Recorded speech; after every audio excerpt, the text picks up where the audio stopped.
Hello D friends, വളരെ സിമ്പിളായിട്ട് നല്ല സോഫ്റ്റായിട്ട് ഉണ്ടാക്കാൻ പറ്റുന്ന ലഡുവിൻ്റെ റെസിപ്പിയാണ് നിങ്ങളായിട്ട് ഷെയർ ചെയ്യുന്നത്.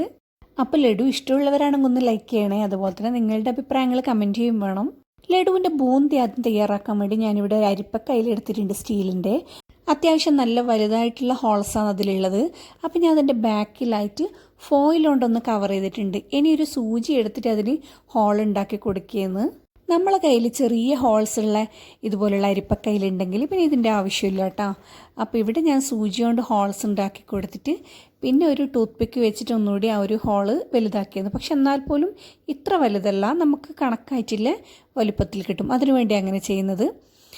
പിന്നെ ഇങ്ങനെ അരിപ്പക്കയിൽ ഇല്ലാത്തവരാണെങ്കിൽ നമ്മുടെ ഫോയിലിൻ്റെ കണ്ടെയ്നർ ഉണ്ടല്ലോ, അതിൽ ടൂത്ത് പിക്ക് വെച്ചിട്ട് ഒന്ന് ചെറിയ ചെറിയ ഹോൾസ് ഉണ്ടാക്കി കൊടുത്താൽ മതി. ഇനി നമുക്ക് ആവശ്യമുള്ളത് ഇതാ 1.5 കപ്പ് കടലമാവാണ്. അപ്പം ഞാനിവിടെ അളന്ന് വെച്ചിട്ടുണ്ട് 1.5 കപ്പ്. കടലമാവ് എടുക്കുമ്പോൾ ഒന്ന് അരിച്ചെടുക്കാൻ പ്രത്യേകം ശ്രദ്ധിക്കുക. 1 വട്ടോ 2 വട്ടോ ഒന്ന് അരിച്ചെടുക്കാം. ഇനി ഇതൊരു സ്റ്റീലിൻ്റെ പാത്രത്തിലേക്ക് ഇടുന്നു ഞാൻ. ഇനി ഇതിലേക്കൊരു 1/4 ടീസ്പൂൺ ഉപ്പിടണം. അത് ഞാൻ കാണിക്കാൻ വിട്ടതാണ്. അപ്പോൾ നിർബന്ധമായിട്ട് ഉപ്പിടണം. പിന്നെ ഇതിലേക്ക് വെള്ളം ഒഴിച്ചിട്ട് ഇതൊരു മാവ് രൂപത്തിലാക്കണം. അപ്പോൾ ഇതിൻ്റെ കൺസിസ്റ്റൻസി എന്ന് പറയുന്നത് സാധാരണ നമ്മൾ ദോശമാവിൻ്റെ അത്രയും കട്ടി വേണ്ട, അതിനേക്കാൾ കുറച്ചുകൂടി ലൂസാണ് വേണ്ടത്. കട്ടയൊന്നും ഇല്ലാണ്ട് നന്നായി കലക്കിയെടുത്തിട്ടുണ്ട്. ഈ ഒരു കൺസിസ്റ്റൻസി കണ്ടില്ലേ, നമ്മളിങ്ങനെ സ്പൂണിലെടുത്താൽ കുറച്ച് ലൂസായിട്ട് താഴേക്ക് വീഴുന്ന രീതിയിൽ. ഇനി സ്റ്റൗ കത്തിച്ചിട്ട് ഒരു പരന്ന പാന് അടുപ്പത്ത് വെച്ചിട്ട് നമുക്കിതിൽ വെജിറ്റബിൾ ഓയിൽ ഒഴിച്ചെടുക്കണം. ബൂന്തി ഉണ്ടാക്കാൻ വേണ്ടിയിട്ടാണ്. അപ്പോൾ പ്രത്യേകം ശ്രദ്ധിക്കുക, വെളിച്ചെണ്ണ എടുക്കാണ്ടിരിക്കുക. വെളിച്ചെണ്ണ എടുത്താൽ ഒരു പ്രത്യേക മണം തന്നെയായിരിക്കും. അപ്പോൾ വെജിറ്റബിൾ ഓയിൽ എടുക്കുന്നതായിരിക്കും ബെറ്റർ. ഞാനിവിടെ സൺഫ്ലവർ ഓയിലാണ് എടുത്തിട്ടുള്ളത്. എണ്ണ നന്നായി ചൂടായി വന്നാൽ കണ്ടില്ലേ, ഇങ്ങനെ അരിപ്പക്കയിലേക്ക് നമുക്ക് കുറച്ച് കുറച്ചായിട്ട് ഒഴിച്ചു കൊടുക്കാം.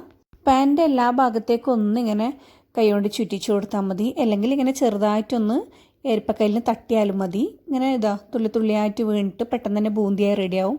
ഒരു കാര്യം പ്രത്യേകം ശ്രദ്ധിക്കുക, ഫ്ലെയിം ഹൈയിലാവാൻ പാടില്ല, അതുപോലെ തന്നെ നന്ന ലോവിലാവാനും പാടില്ല. അപ്പോൾ ഇതിവിടെ ബൂന്തി റെഡി ആയിക്കൊണ്ടിരിക്കുകയെന്ന്. ഒരുപാടങ്ങ് ഫുള്ളാക്കേണ്ട ആവശ്യമില്ല. ഒരു 2 കൈയിലൊക്കെ ആക്കിയിട്ട് പിന്നെ നമുക്ക് വേവുന്നത് വരെ വെയിറ്റ് ചെയ്യാം. ഒരു 2-3 മിനിറ്റ് വേവേണ്ടി വരും. മീഡിയം ടു ലോയിലാക്കിയിട്ട് വേണം വേവിച്ചെടുക്കാൻ വേണ്ടിയിട്ട്.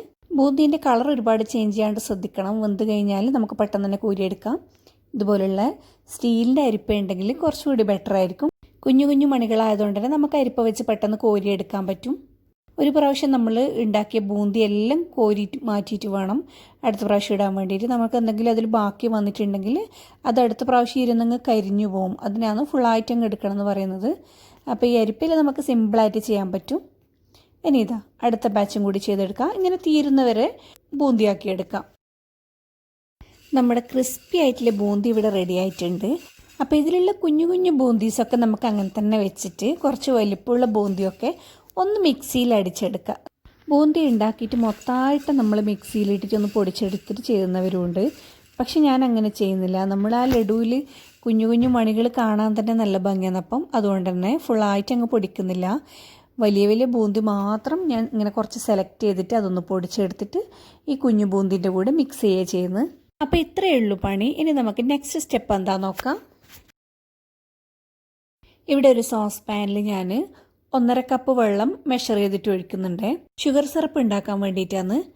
അപ്പോൾ ഞാൻ 1.5 കപ്പ് വെള്ളവും അതുപോലെ തന്നെ 1 കപ്പ് പഞ്ചസാര എടുത്തിട്ടുള്ളത്.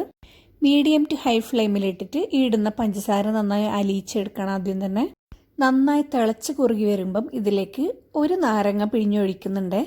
ഈ ഷുഗർ സിറപ്പിൻ്റെ പാകം എന്ന് പറയുന്നത് ഒറ്റനൂൽ പരുവമല്ല, നമ്മുടെ കയ്യിലൊന്ന് തൊട്ട് നോക്കുക. നല്ലോണം തിളച്ച് കുറുകി വരുമ്പം നമ്മുടെ കയ്യിലൊന്ന് തൊട്ട് നോക്കിയാൽ ഒട്ടിപ്പിടിക്കുന്ന പരുവാകുമ്പം അപ്പം നമുക്ക് ഫ്ലെയിം ഓഫ് ചെയ്യാം.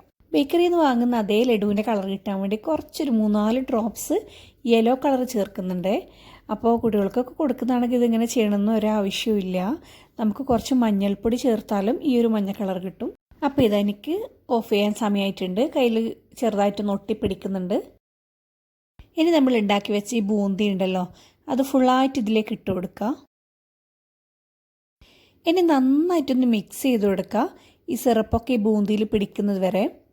ഇനി ഈ സിറപ്പ് കുറച്ച് അധികമായാലും കുഴപ്പമില്ല കേട്ടോ. അത് കുറച്ച് സമയം വെക്കുമ്പോഴേക്കും നന്നായി ഈ ബൂന്തിയിൽ അങ്ങ് പിടിച്ചിട്ടുണ്ടാവും.